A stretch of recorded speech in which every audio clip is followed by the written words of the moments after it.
नमस्कार मंडळी, मी प्रीती. स्वागत आहे तुमचं आपल्या एका नवीन ब्लॉगमध्ये. आज मी चालले थोडेसे बाहेर. शॉपिंग आहे, काही खरेदी म्हणता येईल नाही म्हणता येईल, कारण आमची टी व्ही खराब झाली आहे. ती आम्हाला रिपेअर करता येईल का हे बघायचं आहे. नाहीच झाली तर नवीन कशी भेटेल, काय भेटेल ते बघायचं आहे.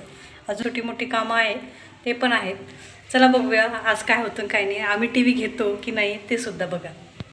बाहेर कुठंही जायचं असेल, आमचं एक मात्र फिक्स आहे, ही बॉटल ही कंटिन्यू सोबत पाहिजे, कारण घराच्या बाहेर गेलं की राघवला लगेच तहान लागते.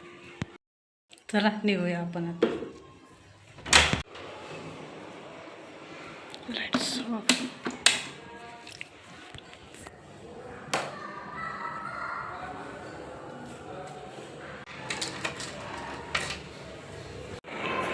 काय नेमकं बाहेर निघालो आणि दूधवाले काका आले, दूध घेऊन. ते ठेवूया पहिले फ्रीजमध्ये.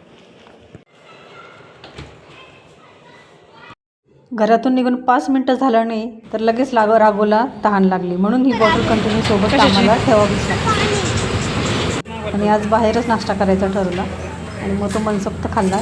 छोले भटुरे माझे एकदम फेवरेट झाले सध्या तरी.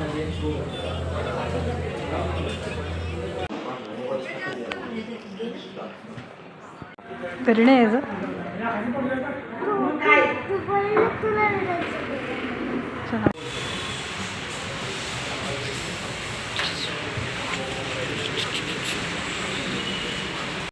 कोणती घ्यायची टी व्ही?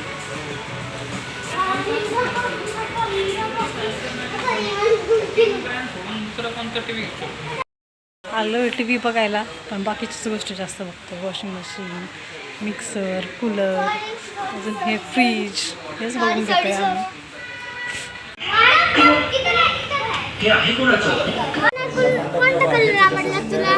मला ओप्पो फाईन.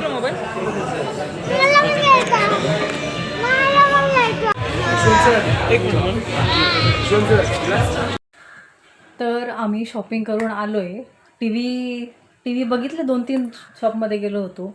विजय सेल्समध्ये गेलो, सूर्या इलेक्ट्रॉनिक्समध्ये गेलो, आणि इथंच एक आमच्या इथं एक फेमस आहे तिथं पण जाऊन आलो.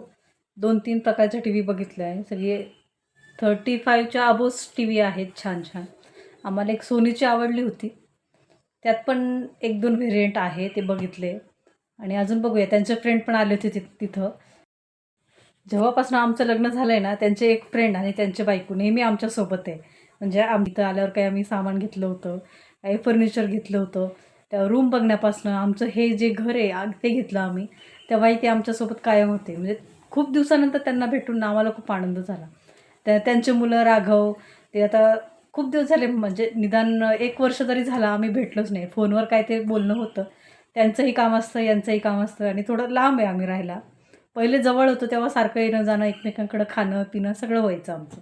आता थोडं लांब आलो तर आम्ही त्यांना फोन केला की हा टी व्ही बघितला आहे, सजेशनसाठी फोन केला होता. तेवढ्यात ते म्हटले मी तिकडूनच चाललो आहे, आम्ही येतो दोघं पण. आधी मला वाटलं ते दादा एकटंच येणार आहे, पण नंतर मग त्या ताई पण आल्या आणि त्यांची मुलं पण होते. खूप छान वाटलं त्यांना भेटून. आता संध्याकाळी राघवच्या फ्रेंडचा बड्डे आहे आमच्या सोसायटीमध्ये, तिथं आम्ही जाणार आहे. मस्ती कोण करते? नको पाणी ठेवायचं.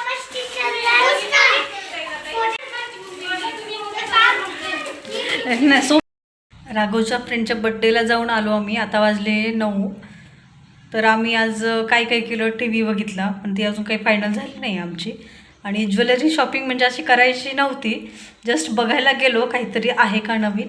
आणि आम्हाला एक सुंदर छान इयरिंग भेटलेत, ते मी घेतलेत. तेच ठरवलं नव्हतं, अचानक गेलो, छान दिसलं आणि मग मी ते घेतले. आणि अशीच झाली, आजचा दिवस असाच संपला, धावपळीत गेला, काही बाहेरच जास्त गेला. आता आम्ही राघवच्या फ्रेंडकडं थोडंफार नाश्ता केला आहे. मला तर काही भूक नाही आहे. त्यांच्या पराठे बनवले आहेत, त्याच्यासोबत दही वगैरे खातील. आणि असं संपला आजचा दिवस. मला आजचा ब्लॉग कसा वाटला हे मला नक्की सांगा. Thank you for watching. आणि जर व्हिडिओ तुम्हाला आवडत असेल तर लाईक करा, शेअर करा आणि सबस्क्राईब करायला विसरू नका. भेटूया पुढच्या ब्लॉगमध्ये. तोपर्यंत बाय बाय.